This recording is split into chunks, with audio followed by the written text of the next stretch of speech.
gates and doors were barred, and all the windows fastened down. I spent the night in sleeplessness and rose at every sound, half in hopeless sorrow and half in fear of the day would find the soldiers breaking through to drag us all away.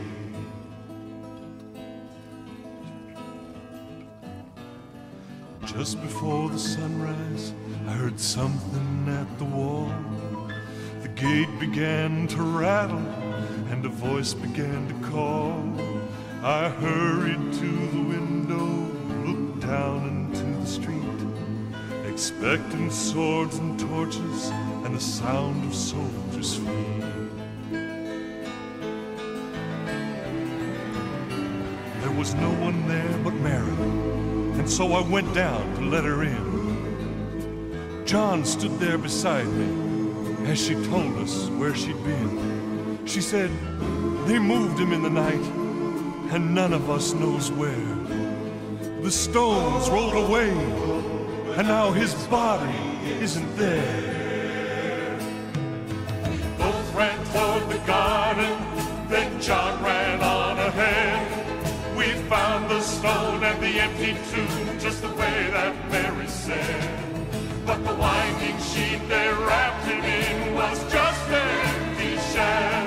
And how or where they taken him was more than I could tell.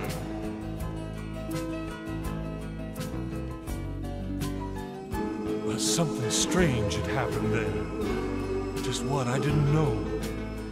John believed a miracle, but I just turned to go. Circumstance and speculation couldn't lift me very high, 'cause I'd seen them crucify him, and then I saw him die.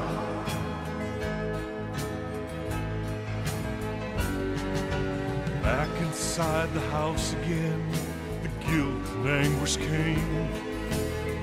Everything I'd promised him just added to my shame. When at last it came the choices, I denied I knew his name. I denied I knew his name. Even if he was alive, it wouldn't be the same. But suddenly the air was filled with a strange and sweet perfume. Light that came from everywhere drove shadows from the room.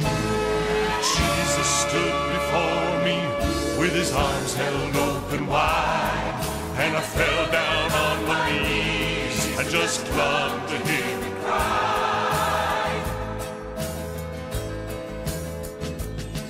He raised me to my feet, and as I looked into his eyes, love was shining out from him like sunlight from the skies. Guilt and my confusion disappeared in sweet release. Every fear I'd ever had